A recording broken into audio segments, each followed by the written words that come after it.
Thoughts are the seeds, but emotions and feelings are the sunlight. In part 2 of this 3-part series on manifestation, we're gonna uncover how the thoughts we repeat shape how we feel, and how those emotions and feelings become the energy of what we attract in life. So if you haven't seen part 1 on thoughts, I suggest you go and see that first. And if you have, let's dive in. Welcome back to the channel. Thank you for your support. I really appreciate all your likes, comments and subscribes. It can be really lonely speaking to a camera, so to know that this content is making a difference really spurs me on to keep making it. This video is part 2 of a 3-part series on manifestation. We're not just looking at the surface stuff here, we're going right to the root of why we keep creating the same patterns. Now in the last video we explored thoughts as the blueprint, and today we're diving into the energy that gives those thoughts life, emotions and feelings. Now thoughts are the spark, but emotions and feelings are the flame that brings everything to life. Without emotions and feelings, thoughts just stay silent. But once it's felt, it moves, it creates, it attracts. Now in this video I'm going to group emotions and feelings together. The difference between the two are, emotions are the subconscious result of our thoughts, and the feelings are the realization of the emotions. Now I'd just like to start this with a short story about how this applies to me, and maybe you'll see some parallels in it.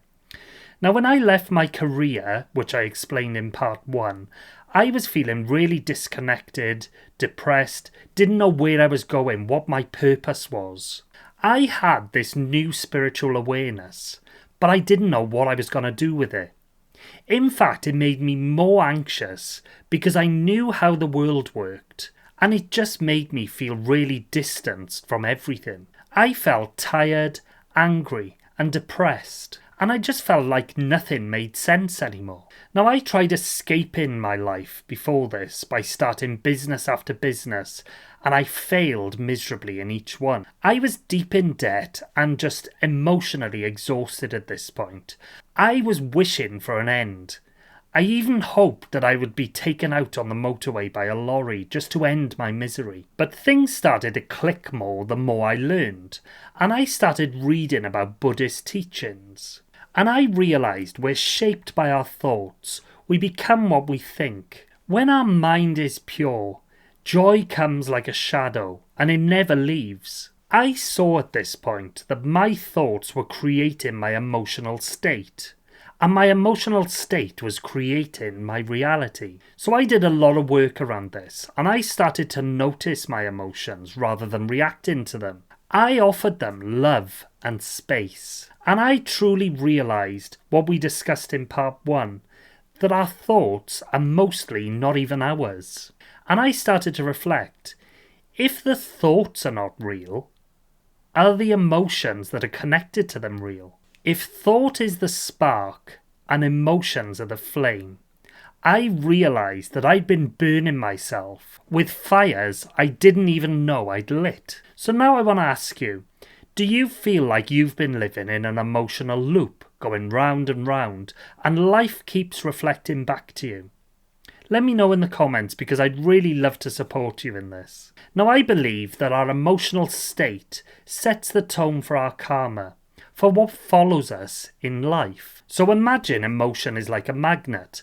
Whatever we feel deeply, we pull into our existence. So it's not about what we want, it's about the energy that we live in emotionally. And the moment that we become aware of our emotional climate is when we stop reacting and start choosing. Now you don't need to force your emotions to change. You just need to witness them, feel them. Because the act of loving awareness softens even the heaviest of energies. And now I'd just like to ask you 3 questions for you to contemplate on. What emotional energy have you been living in this week? What feelings are shaping your day, your actions, and what might that be attracting? And lastly, do those emotions belong to you, or are they reactions from an old story?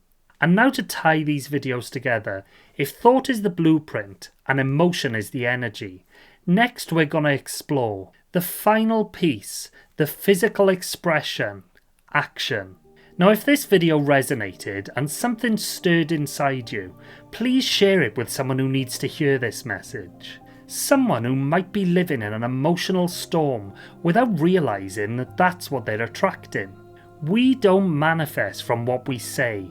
We manifest from the energy that we're carrying, quietly, consistently. And just like the Buddha taught, the emotional states that we live in become the path beneath our feet, step by step, thought by thought, feeling by feeling. So even if your emotions feel heavy right now, you can still hold them with kindness, because emotion isn't the enemy, it's your compass. Thank you for walking this path with me, and I'll see you in part 3, where we discover how our actions either align with our energy or sabotage it. Have a great day.